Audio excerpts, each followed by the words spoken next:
Slip upload नहीं हुई है, ना आपको पेंशन का मैसेज आया है। और दोस्तों जैसा स्पर्श में अभी प्रोग्राम था कि जो संडे और सैटरडे की छुट्टी होती थी वो भी कैंसिल कर दी गई है।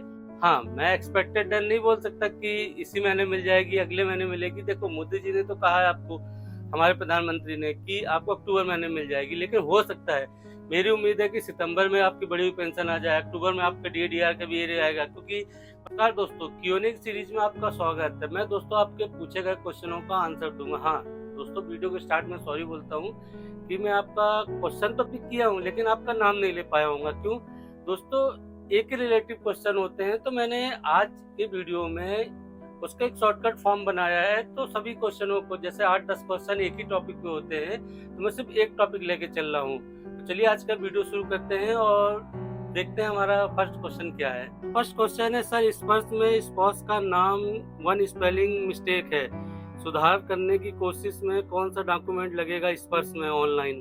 दोस्तों जैसा आप जानते हैं कि इनके नेम में मिसमैच है।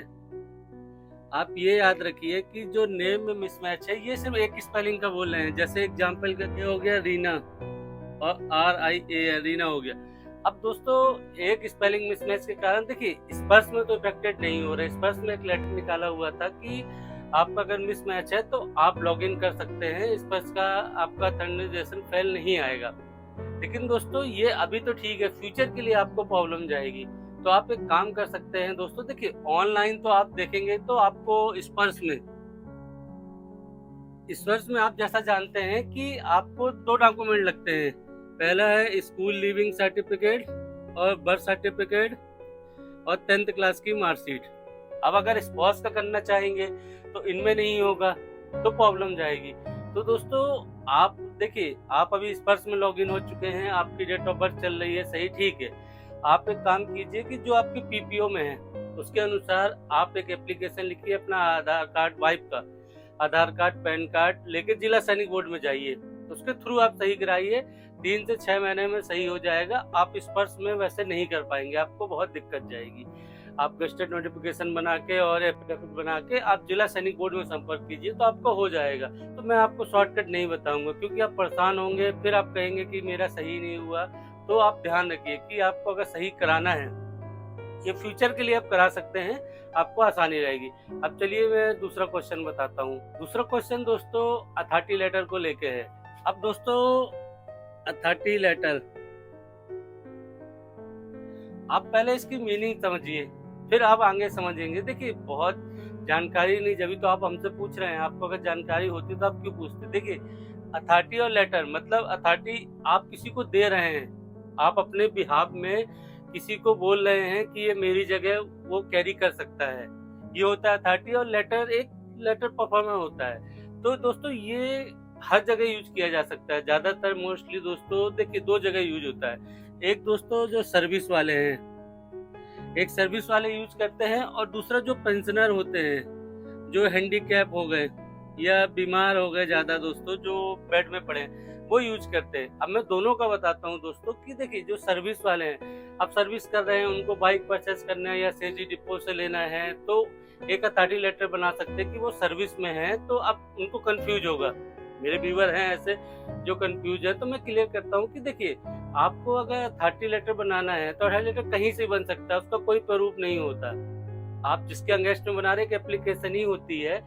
हाँ पहले मैं सर्विस वालों को बता रहा हूँ, तो आप सर्विस वाले समझ लीजिए कि आप अपनी यूनिट से बना सकते हैं। जो आपका क्लर्क है उससे बोलिए कि एक अथॉरिटी लेटर बना देगा कि मेरे बिहाफ में मेरे फादर, मदर या मेरे ब्रदर जो भी है CSD डिपो से बाइक परचेस करना है, जो भी करना है, तो वो अथॉरिटी लेटर लिख के उनकी फोटो लगा के आपके कमांडिंग अफसर या OC जो भी है साइन कर देंगे तो वैलिड कहलाएगा।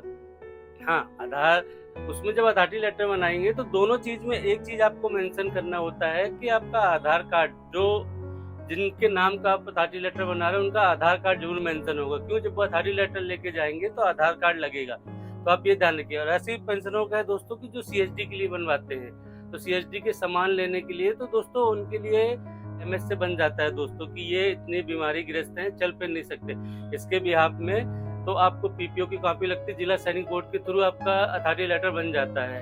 या कैंटीन वाले भी बना के दे देता है, ऐसा नहीं है, कैंटीन वाले भी आपको साइन करके 1 साल या 6 महीने, देखिए अलग अलग होता है। अब आप कोई जोधपुर से देख रहा होगा, कोई हरियाणा से देख रहा होगा, तो आप बोलेंगे कि सर हमारी कैंटीन में तो हमें 6 महीने का मिलता है और आप 1 साल का बता रहे हैं। तो ये डिपेंड करता है आपकी कैंटीन के ऊपर कि आपको वो कितना देते हैं। तो आप ये ध्यान रखिए। तो जो अथॉरिटी लेटर है वो आपकी कैंटीन के ऊपर डिसाइड करेगा कि 3 महीने के दें, 6 महीने के दें। हाँ, अथॉरिटी लेटर में एक चीज़ बस ये याद रखिएगा कि आपको सीएसडी वाले जो हैं वो आपको सिर्फ ग्रोसरी मिलेगी, ना कि लिक्कर मिलेगा। तो ये आप ये याद रखिएगा। तो अब दोस्तों जो अथॉरिटी लेटर का कन्फ्यूजन था वो दूर हो गया होगा। अब चलते हैं नेक्स्ट व्यूअर क्वेश्चन के लिए। नेक्स्ट व्यूअर क्वेश्चन सर युद्ध सम्मान योजना का है। तो दोस्तों जैसे मैं आपको पूरा विस्तार से नहीं, शॉर्टकट में 3 लाइनों में 3 चीज़ें क्लियर कर देता हूँ। आप वो चीज़ समझ लीजिए, आपको युद्ध सम्मान योजना का पूरा ए टू जेड क्लियर हो जाएगा। दोस्तों युद्ध सम्मान योजना में सिर्फ आपके पास 3 ये मेडल चाहिए। समर हो गया, पूर्वी हो गया और पश्चिमी हो गया।